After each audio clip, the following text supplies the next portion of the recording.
Eksekusi tak juga diterapkan Kejaksaan Negeri Jakarta Selatan terhadap terpidana Sylvester Matutina yang justru mengajukan peninjauan kembali perkaranya ke Pengadilan Negeri Jakarta Selatan.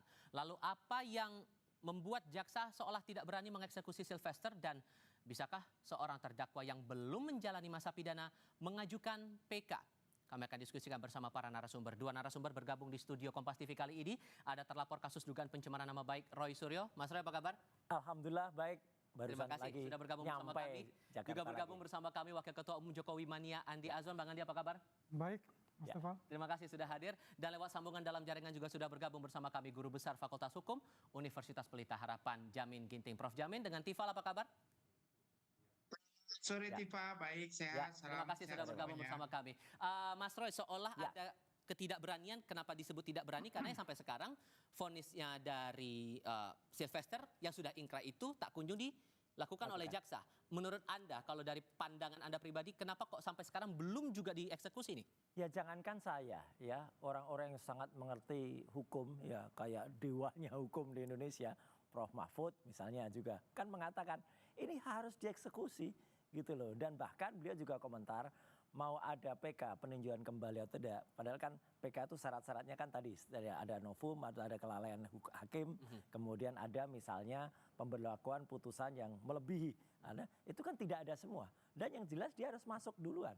Karena dia belum masuk duluan, ya lucu saja kalau kemudian tidak atau belum diberlakukannya eksekusinya. Makanya saya juga salut terhadap Komisi Kejaksaan tadi, Wakil Komjak, harus diberlakukan. Makanya kalaupun itu dilakukan atau ada permintaan PK, ya sekarang kan PK, kemarin kan kita juga dengar Mas Tifal katanya dimintain amnesti, ya itu lucu-lucuan semua gitu, belum Dan menjalankan. Anda juga kesannya tidak berani atau ada kesan lain di sini? Pasti juga tidak berani karena sebenarnya kalau dikatakan berkas belum masuk ya, kalau kita lihat kan ini kan sudah zaman online, sudah zaman serba terbuka. Kalau kita lihat di website Kepaniteraan Mahkamah Agung, itu juga jelas bahwa tanggal kirim ke pengadilan pengaju, artinya Mahkamah Agung itu juga kemudian mencatat di sini, itu sudah semenjak Senin 9 September 2019. Jadi sudah lama banget ini memang harusnya dieksekusi. Kenapa tidak? Ya tanyakan kepada orang besar yang ada di balik dia. Ini orang besarnya siapa lagi? Orang Jangan bikin spekulasi baru lagi nih, Bang. Nuduh orang besar, ya. Tapi kemudian ternyata dirinya yang punya orang besar mungkin ya. Mungkin badannya krempeng, tapi orangnya besar. Sampai disinggung orang besar nih Bang Andi. Ya ini fitnah lagi nih, nggak masuk akal lah. Kalau yang dimaksud beliau itu kan Pak Jokowi. Loh. Ya kan krempeng kan tinggi. Ya enggak lah, krempeng kan nggak mesti dia salah. Sudah tidak menjabat kalau bicara itu ya. Kalau kita kembali ke konteksnya itu, ya tinggal kita menyerahkan aja kepada Kejari, jaksa eksekutornya bagaimana gitu kan. Kalau misalnya dikata, ini kan sudah 6 tahun yang lalu ya, ini kita harus bedakan ya dengan kasus Pak Jokowi yang sekarang kita sedang berjalan ini. Ya Bung Sylvester memang adalah dari tim kami juga ya, sebagai tim relawan ya. Dan yang kita juga sangat menyesalkan bahwa ini terjadi seperti ini gitu. Kalau untuk mengajukan PK dan hak beliau untuk mengajukan PK. Dan setiap orang juga akan wajib lah dipersilakan untuk mengajukan PK kalau ditemukan 3 bukti tadi kan. Dan saya rasa mungkinan diajukan PK itu karena beliau mempunyai novum baru. Ya kan? Ya sampai sekarang terus terang aja saya belum bisa kontak dengan beliau ya. Tapi kami dari teman-teman berbicara bahwasanya akan diajukan ke PK dan kemungkinan ada novum baru yang. Tapi ada yang bilang bahwa ini seolah menghindari putusan hukum yang sudah ingkrah, Pak. Ya kalau kita bicara apakah menghindari ataupun juga melarikan diri itu kan hanya Sylvester yang tahu ya. Karena kita sih belum ketemu sampai sekarang ini. Tapi menurut saya dia juga taat hukum kok. Sylvester taat hukum mungkin ada satu administrasinya yang belum kelar atau apa kan bisa saja itu juga. Tapi taat hukum nggak mungkin selama 6 tahun nunggu kan Bang? Nah kalau kita bicara 6 tahun tunggu ini kan kita bisa personal, ya bukan kita bicara dalam status satu grup dan sebagainya ya. Ini personal.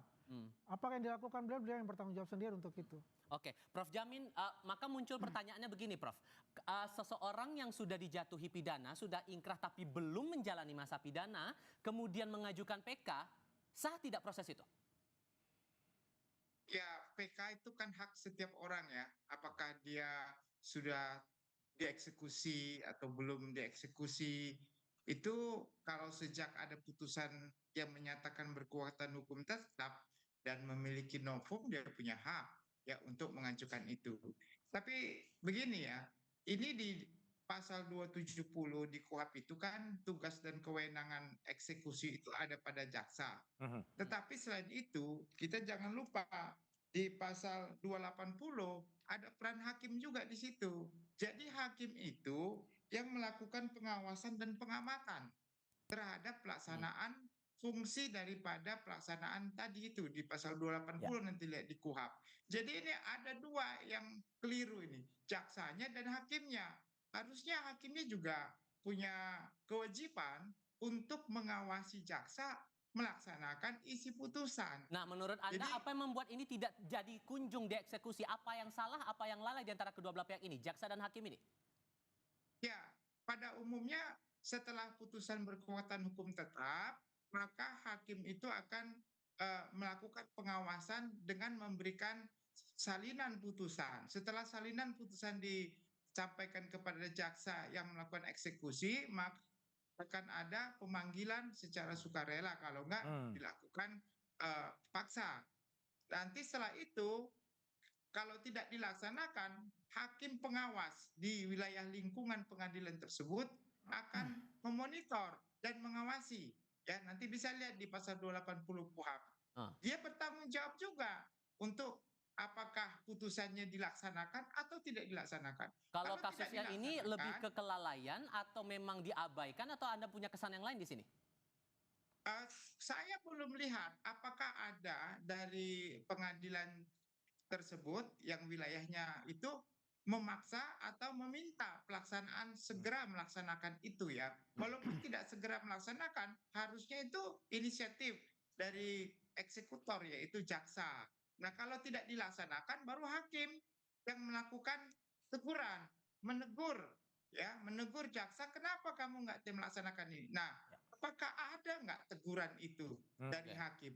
Kalau sudah ditegur berarti kan dia nggak boleh tidak melaksanakan kan. Nah, jadi Oke. perlu juga nanti dicek ada nggak Nah, dari hakim yang mempunyai kewenangan dalam pengawasan terhadap pelaksanaan eksekusi ini oke. melakukan teguran. Jangan-jangan diam-diam juga. Jadi Nah, Bang Andi. hakimnya diam-diam, jaksanya juga diam-diam. Oke. Jadi ini nggak terlaksana dengan baik begitu. Gimana tuh Bang Andi? Ya, itu kembali lagi kepada proses pengadilan itu sendiri gitu loh. Willingness-nya kan dari mereka semua sekarang gitu kan. Ya, kalau itu sudah ingkrah dan memang itu adalah prosedur hukum yang harus dilakukan, ya silakan aja, monggo-monggo saja. Yang penting kita semua taat hukum lah. Bung Silver juga pasti juga taat hukum untuk itu. Tinggal bagaimana saja, bagaimana jaksa eksekutor melaksanakannya. Asal prosedur-prosedur itu sudah terpenuhi gitu loh. Ya, dari administrasinya juga terpenuhi gitu loh. Kalau tiba-tiba administrasinya nggak terpenuhi, bagaimana bisa mengeksekusi kan Oke. misalnya gitu. Tapi kalau seorang Sylvester, menurut Anda sampai tidak bisa menjalankan eksekusi ini, mustahil atau masih mungkin tidak dia melakukan ini seorang diri gitu? Maksudnya itu tuh nggak mungkin tidak ada pihak lain, Dang, Loh, yang membuat akhirnya kalau tidak bisa melakukan menjalankan seorang diri juga pasti tidak. Ya, kan pasti ada yang tadi menjalankan. Misalnya kan ini pun sudah ada 3 tahap ya, putusan nomor 200, putusan nomor 297, kemudian terakhir putusan nomor 287 garis miring K garis miring PIT 2019. Itu semua jelas. Jadi artinya tidak mungkin ya tidak ada kemudian yang membikin atau menghambat ini. Pasti ada karena dalam sistem informasi semuanya jalan. Tapi kan ini berarti ada oknum ya. Ada oknum yang tidak menjalankan ini, Mas Tifal. Dan Siapa? oknum itu, makanya kita minta kepada Komisi Kejaksaan, kita juga kemarin teman-teman juga mengajukan somasi kepada Kejaksaan Negeri, ya gitu untuk menanyakan. Kalau perlu juga ada tindakan. Tapi saya kira udahlah kita serahkan kepada pihak-pihak yang berwenang dan juga masyarakat bisa menilai kok ini, Mas Tifal. Akhirnya kan ada tudingan apa. lagi nih Bang Andi. Tudingan siapa pihak yang ada di baliknya Bang Sylvester Ya. ini membuat akhirnya 6 tahun nggak jalan-jalan ini pidananya. Ya sah-sah saja orang mengadakan tudingan-tudingan itu. Ya berpraduga. Tapi logis nggak kalau Tapi- ada pandangan kayak gitu? Ya, kalau kita bicara logika, ya mungkin saja ya, kalau bicara logikanya ya.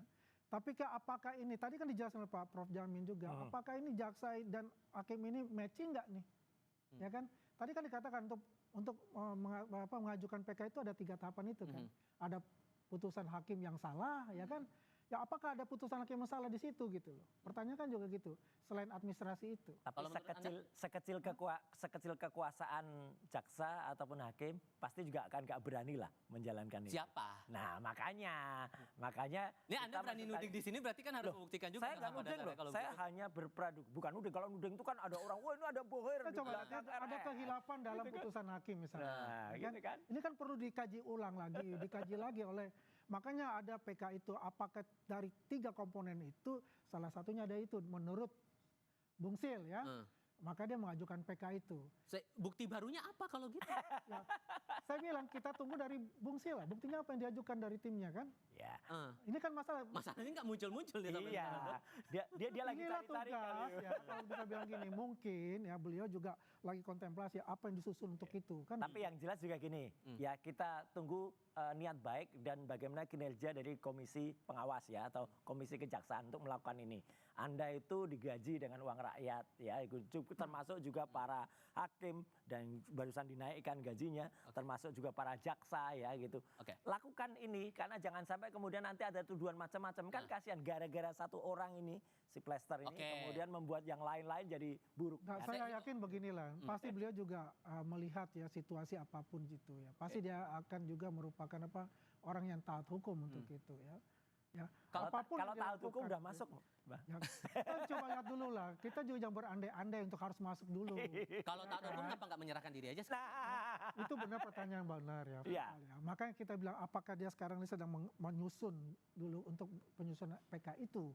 Ya baru dia menyerahkan diri. Nah, kita berharap itu nanti pasti itu akan melakukan sesuatu ya. Tapi PK kan nggak menggugurkan itu Pak Andi, ya kan Mas Tifal? PK Ya kan PK nggak memang tidak menggugurkan itu. ingkrah Iya. itu ya. Demikian Tinggal juga kita masa dengan bilang, balik lagi saya amnesti bilang juga apakah jaksa eksekutor itu bisa melakukan itu ya kan kita persilahkan kalau melakukan itu. Oke, Ya. sekarang pertanyaannya begini, kalau kemudian ada dugaan kelalaian di sini Prof. Jamin. Enggak, Kalau kemudian itu terjadi, saya nggak nanya ke Prof. Oh ya, Jamin dulu. siap. Enggak, Kalau Prof. Jamin kemudian lihat ini. sudah ada Sistem dugaan informasinya kelalaian jelas. itu, apakah kemungkinan lain terutama PK ini juga akan dianggap masih bisa dilanjutkan atau dianggap gugur seketika? Jawabnya nanti ya, kita jeda sebentar. Kami segera kembali.